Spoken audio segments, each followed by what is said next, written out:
the discriminant, which comes from the word discriminate, recognize a distinction or differentiate. And the discriminant is what's going to tell us the nature of the roots of a quadratic function.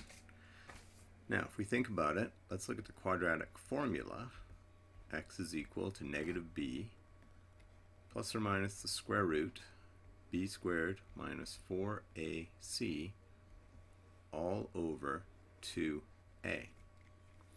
Well, the one thing here that could discriminate is this square root, b squared minus 4ac. We know that if that is positive, there will be two of these values, right? If the value under the root sign, let's say it's 4, then we would have plus or minus 2. The square root of 4 is 2. If this is negative, b squared minus 4ac is less than 0, then we cannot take the square root. And if it's equal to 0, the square root of 0 is 0. We'd just be adding or subtracting 0. When we go back to quadratic functions, we know that we could have two roots, two distinct real roots. We could have one root, and we're going to call that two equal real roots. Or we could have no real roots. No real roots.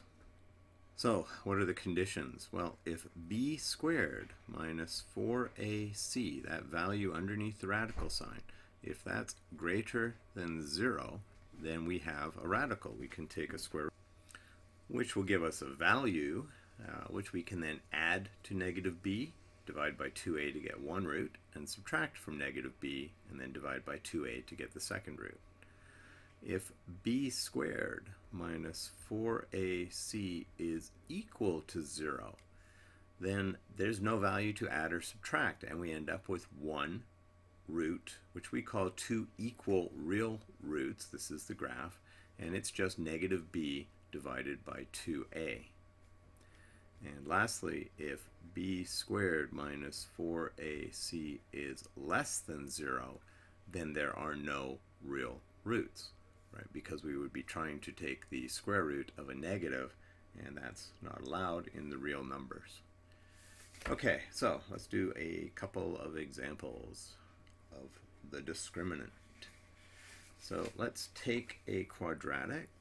Let's say we have 3x squared minus 7x plus 12 equals 0. That's a quadratic equation.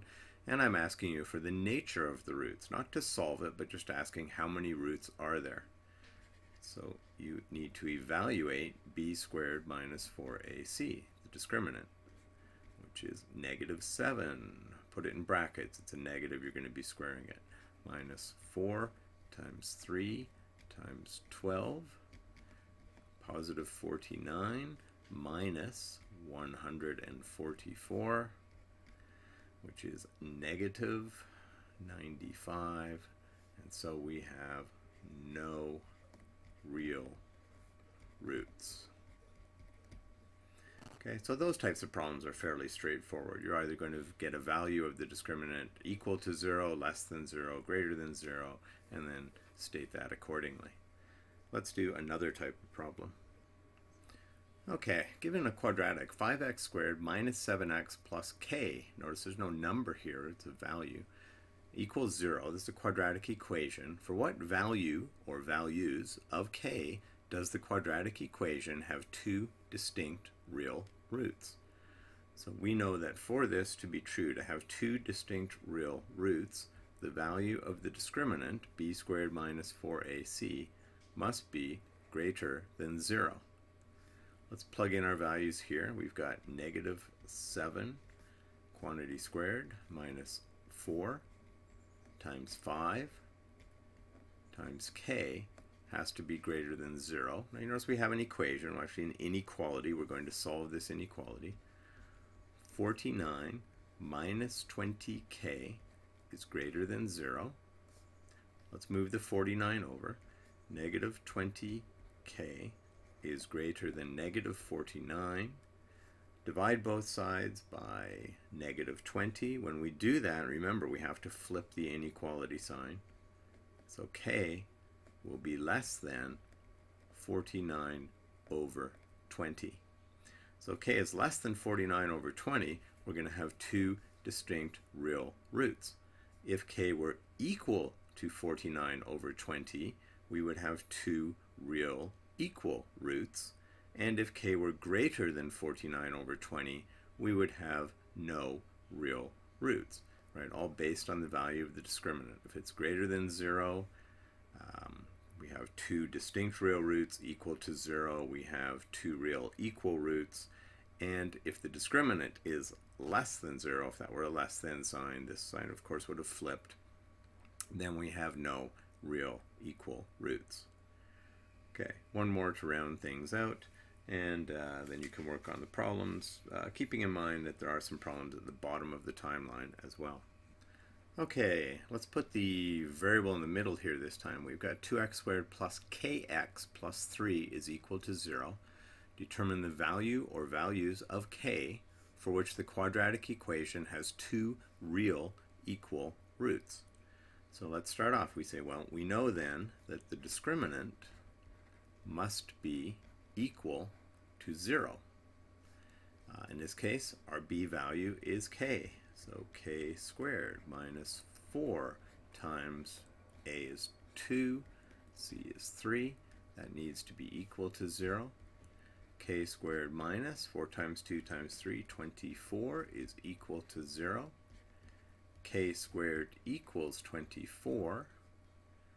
So k is equal to plus or minus root 24.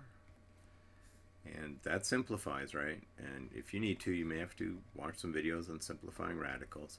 K is equal to plus or minus 24 is 4 times 6, 2 root 6. Had this been two distinct real roots, we would have needed this to be greater than 0, which would have meant k squared was greater than 24, and the k values would have to be greater than 2 root 6, positive 2 root 6, or actually less than negative 2 root 6, like a smaller negative number, because when it's squared, it has to come out larger than 24. And similarly, what else is left? We have two real equal roots. If we wanted no real roots, we would need k squared. We would need the discriminant to be less than 0. We would need k squared to be less than 0, and that can't happen. So under no circumstances, there would be no values of k for which this equation had no real roots. So this equation will always have some real roots. That's it for discriminant. You can work the questions. There's a couple in the book, and there's some at the bottom of the timeline, ones that involve this type of concept that we've gone through here.